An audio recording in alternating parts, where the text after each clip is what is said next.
Hi everyone, Toni here from Scrap Crazy with Toni, bringing you some more projects and makes that I have done with the Christmas kit from Twitchit Craft Kits. Today we've got a 3-project little instruction, or just a how I did it video. I'm going to start off with the accordion tag holder. Now this is just a cute little tag holder. I've got some tags, Euphoria, some stickers. These ones have already been matted, so they're ready to go. And it's just got a few little goodies in there. And it's a great little display to have on top of my desk, so that way I can just grab things as I need. So I started off with a piece of pattern paper that was 10 inches by 6. Now each of these panels are 2.5 inches, and all up it's 4.5 meters high. This folded bit is at 1.5 inches. To keep it closed, I didn't use any adhesive or anything. I just used a brad on either side.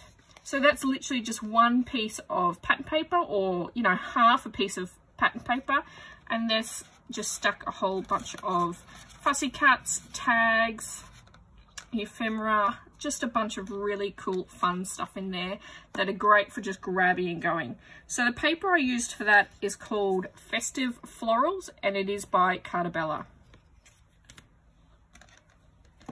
Next one I'll show you, again, very simple, very easy, but it is so cute and so effective. It is the Merry Christmas Garland. I used this off the sticker sheet that comes in the kit. So Merry and Christmas down here, and I just matted it. I just did a whole heap of layers and mat. So there is foam tape under each sticker, or you can use cardboard, and then I just used some matting. So under the letters is 25 days, and then I went into the red and green coordinating cardstock that comes with the collection. This is definitely my favorite piece of paper that is in the range, in the kit. It actually is my most used as well, because it's a coordinating cardstock. I don't have to grab anything out of my own stash.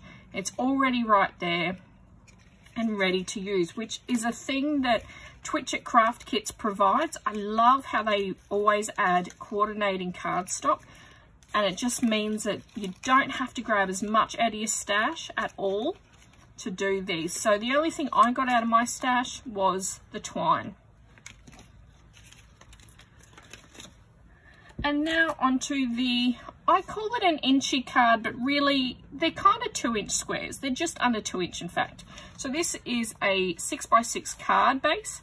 And of course I had to start with a 6x12 piece of cardstock.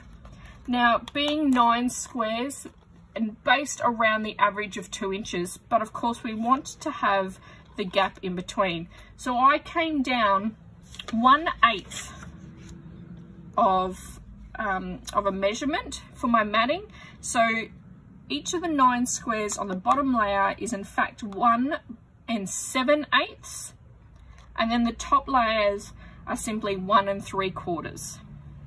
Okay, so I did distress and I did ink. Now something that is usually a no-no is like sort of mix mashing your ink. I did do that. Usually it's a no-no for projects, but I just really wanted that green and red effect. So the green papers have green, the red papers have red ink, and I just love that different Christmassy feel to it. I used quite a few different of the pattern papers, almost every one in the collection. I think I used, probably a good 3/4 of them. So again, the 25 days, I used, of course, the red and green, and I used both sides of the red and green. Some is, there's the red for matting, and the green is under as well for the matting. I used the Berry Christmas, which is the dots. The ornaments, which is the ornaments, but I also use the B side of the ornaments as well. All right, so that was loads of fun. I added in some tags, the tag and sticker off the sticker sheet as well. Now, I did miss the measurements for the garland, so I do apologize for that. The flags, so the stickers themselves, and so that white strip, the white one with the green strip underneath, that one is actually 1 inch by 1.5 inch, and the green is 1 1/4 by 1 3/4. The red is 1.5 by 2 inches. Again, I just use my normal matting rules for how I wanted to layer them. And the measurements for you is entirely up to you. I did not ink, however you can. They would look really awesome distressed and inked and that sort of stuff. And to pop the holes, I just use my crocodile, but you can use whatever you've got at home, any sort of hole puncher you've got at home. All right, so there we have it. Nice and simple, very easy. Definitely something that everyone can have a go at themselves at home, and I'd love to see what you've created. Let me know, let Twitchit Craft know, and thank you very much for joining us today.